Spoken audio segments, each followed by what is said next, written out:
अनीस अंसारी ने 2 साल तक बनाए मेरे साथ शारीरिक संबंध, पीड़ित फरहा मुस्कान।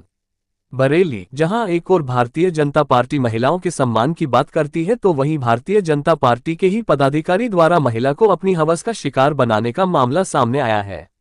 बरेली में एक महिला को बीजेपी अल्पसंख्यक मोर्चा के पदाधिकारी ने पहले अपने प्रेम जाल में फंसाया, फिर उससे शारीरिक संबंध स्थापित किए। फिर महिला ने जब ये सब गलत लगा और उसने आगे ऐसा करने से मना किया तो कहा कि मैं निकाह कर लूंगा, फिर उसकी तलाक कर दी और निकाह नहीं किया। अब महिला अपने 2 बच्चों के साथ दर दर भटक रही है और कार्रवाई की मांग कर रही है।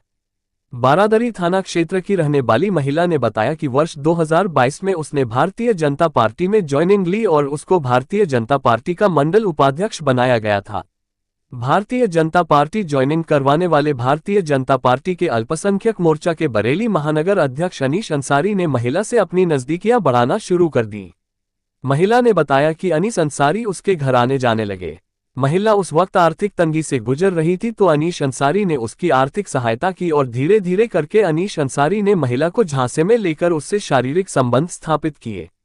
महिला का कहना है कि फिर उसको ये सब बुरा लगने लगा क्योंकि वह शादीशुदा थी और 2 बच्चों की मां थी। उसको अपनी गलती का एहसास हुआ तो उसने अनीस अंसारी से ये सब करने से इनकार कर किया। महिला ने कहा कि अगर यह सब कुछ करना है तो फिर उससे निकाह करना होगा। अनीस अंसारी ने कहा कि अगर वह तलाक दे दे तो उसकी निकाह कर लेगा। निकाह करने का झांसा देकर अनीस द्वारा लगातार महिला को अपनी हवस का शिकार बनाया गया। महिला ने अनीस अंसारी के झांसे में आकर तलाक दे दिया। इसके बाद महिला ने अनीस अंसारी से निकाह करने के लिए कहा तो अनीस अंसारी महिला को टालना शुरू कर दिया। अनीस अंसारी से महिला अपने पति से तलाक लेने के बाद लगातार निकाह करने को कहने लगी। खुद को महिला के चंगुल से छुड़ाने के किया अनीस अंसारी ने महिला के ऊपर 10 लाख रुपए की रंगदारी मांगने का आरोप लगाते हुए थाना बारादरी में मुकदमा दायर करवा दिया। महिला ने पुलिस के अधिकारियों के समक्ष पेश होकर कहा कि उसने कोई रंगदारी नहीं मांगी है, उसने तो निकाह करने के लिए कहा है। इसके बाद दोनों पक्षों को पुलिस ने बुलाया तो पुलिस के सामने ही महिला ने कहा कि वह सिर्फ निकाह करना चाहती है, उसने कोई रंगदारी नहीं मांगी है।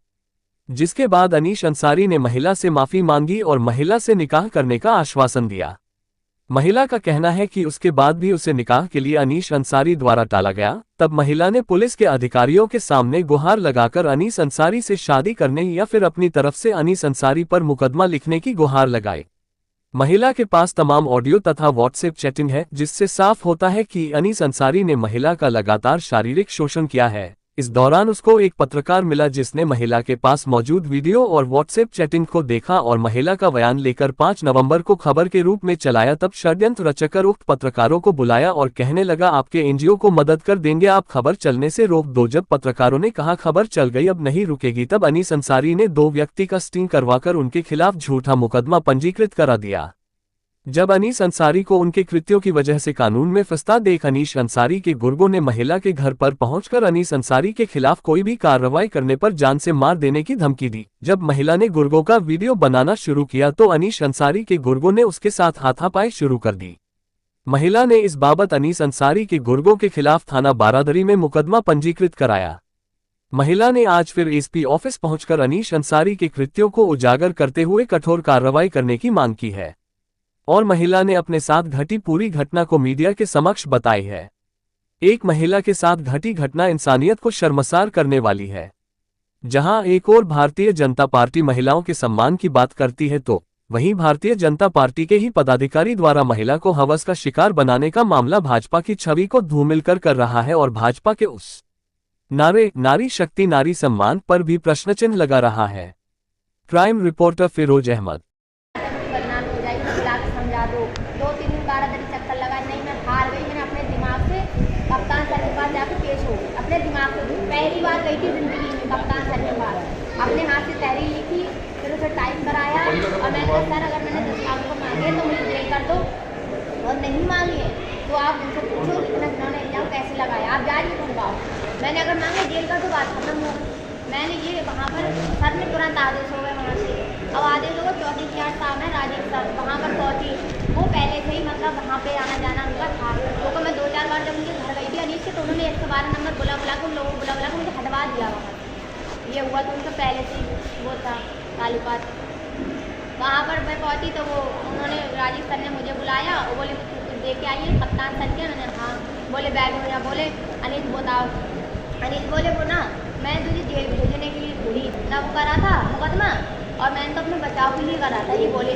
मैंने वहीं पे मैंने कहा रुको एक मिनट मेरी सुनो, मैंने कहा जेल भेज कैसे लोगी, मैंने कहा लाओ दिखाओ पहले 10 लाख मांगे कहाँ, मैंने कहा कैसे भेज दोगे जेल, मेरी ये समझ में नहीं आ रही, आप एहसान नहीं करते हो मुझ पर जो जेल भेजने के लिए, मैंने भेजो पैसे। ये बात इन्होंने मुझसे माफ़ी उठी मांगी, ये टॉपिक इन्होंने तुरंत दबा दिया, 10 लाख वाला टॉपिक क्लोज कर दिया। मुझसे बोले भी, बोले तूने आयोग में इधर तेरी खबरें चली गई हैं, मतलब एप्लीकेशन चली गई है तो उधर घबराहट मैंने दे दी, मुकदमा कुछ नहीं करा। बोले बार बार मुझे पर्चा दी, ये लोग कई बार पुलिस वाले में फालतू में दुश्मनी नहीं ले लेंगे, बुरा लगेगा उन्हें। मुझसे बहुत कोशिश करेगी किसी लेटर पर साइन करानी, मैंने करेंगी, अरे इस पर साइन करते मैं मुकदमा वापस दे दूँ, मैंने कर डाला। ये सब हो गया, फाइनल हो गया। उसके बाद से बस ये कह रहे हैं शादी नहीं करूँगा, मैं शादी नहीं करूँगा। उमेश कठेरिया जी इन्होंने मुकदमा डाला, उसके 1 हफ्ते के बाद जब मैं हार गई, थक गई, मैं नहीं चाहती थी बदनामी कराना, तो मैं पार्टी कार्यालय गई, सिर्फ इनसे मिलने आनी इससे, ये कहीं मिल ही नहीं रहा है मुझे। एकदम अचानक से मेरे दिल हुआ, मैंने कहा लाओ जाके देखो, ये वहीं बैठे हुए थे, सब लोगों के बीच में बातें कर रहे हैं, मुझे देख के चौंक गए, भागे उसके वहाँ से, सबको मतलब वो बेवकूफ़ बना के चलेगा, मैं अभी आ रही हूँ 2 मिनट में, आई थी शाम तक बैठ गई। दुर्विजय सिंह साहब के जी थे वहाँ पर, और अपने देवेंद्र जोशी थे, और अभी सक्सेना जी थे, सब थे, सबसे मैंने बात रखी, रोई बहुत मैं।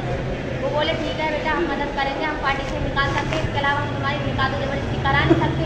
मैंने कहा सर मैं ये अभी नहीं चाहती, फिलहाल वहाँ से मैं चले गई। उमेश कठेरिया जी के पहुँची, उन्होंने भी शुरू में मुझसे सही बात करी, फिर वो भी मुँह पे कह दूँगी मैं हरा बोलती हूँ, वो भी नहीं पक्ष में बात करने लगे, बोले बिना शादी के रहना चाह रही है तो रह लो, कोई बात नहीं। वो कह रहे हैं अनीस, मैंने कहा फायदा क्या निकला, तलाक करवा दी, बिना शादी के रह लो, अरे गुनाह का एहसास हुआ जब तो मैंने इतनी बड़ी बात रखी, बिना शादी के रह लो कहते हुए भी उन्हें अनीस को शर्म नहीं आ रही, बिना शादी के रह लो, तलाक करवा दिया और बिना शादी के रह लो, पैसा देता रहूँ खर्चा देता रहूँ, यही सिस्टम चलता चला आ रहा था।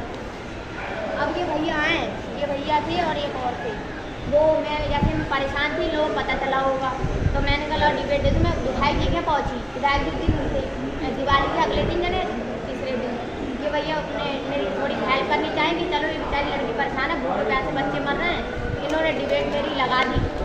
अब वो उन्होंने फंसा दिया किसी मामले में, इनके खिलाफ भी हनी ट्रैप का ही मुकदमा डाल दिया, मतलब सब हनी ट्रैप वाले हैं, कोई एक सब हनी ट्रैप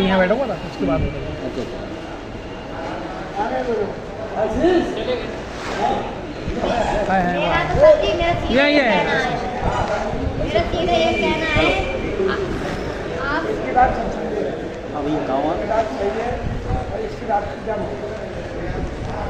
हाँ सुनो, मुझे पीछे मैं छोटे वाले भाई को नंबर दे रहा हूँ आपको, वो भी फोन कर देगा आपको, छोटे वाले भाई को नंबर दे रहा हूँ, वो अभी आपको फोन करता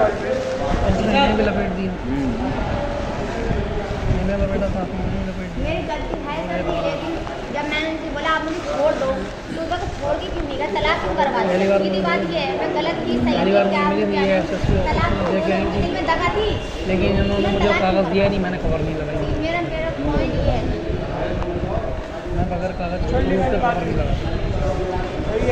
आप अगर चाहें तो मैं आपको रिकॉर्डिंग सुना तुम्हें बुलाया है ना,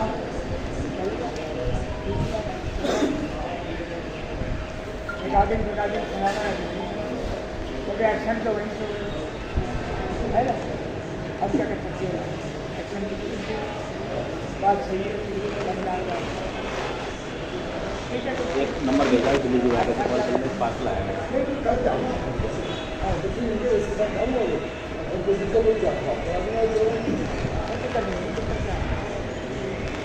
अरे जी ये कहना चाह रही हूँ आपकी बात, जैसे अगर आपको कहीं भी किसी को भी आपकी बात नहीं कर किसी को भी मुझ पर जरा सा भी शक हो, पहले आप रिकॉर्डिंग टेस्ट करा लो, अनिस कह रहे हैं कि तो पता नहीं एडिट होता क्या ऐप होता है उससे कराइए, आप पहले रिकॉर्डिंग टेस्ट करा लो, ये जो साइन करें ये टेस्ट करा लो, मेरी अनीस की और सबकी पूरा डिटेल निकलवा लो, सारे प्रूफ आप पहले चेक कर लो, देख लो, तब मुझ पर विश्वास करना, लेकिन मुझे इंसाफ दे। वाली बात सुनिए,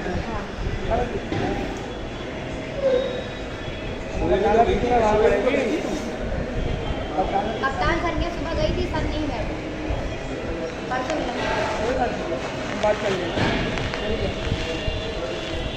कैसे ने कब बुलाया, खाने में कब बुलाया, कल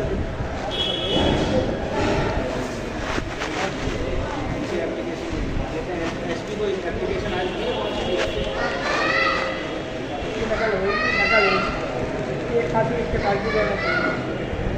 ना दिखाना चाह रहे हैं, दिखा देते अब वो है ना, वो जो जावेद अंसारी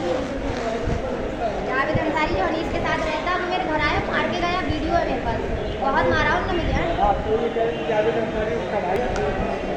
वो जावेद अंसारी उर्फ बबलू, वो है अनीस का भाई, और जो जावेद अंसारी है वो साथ में रहता है, उसको महानगर अध्यक्ष बनाने के चक्कर में।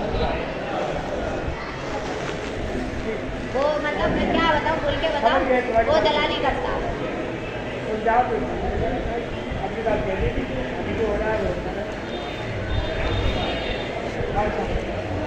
हमें 28 तारीख को मंत्री को लेटर दिए थे, तो लेटर दिए थे मंत्री ने इधर दिए थे टाइप होने के लिए, तो अभी तक लेटर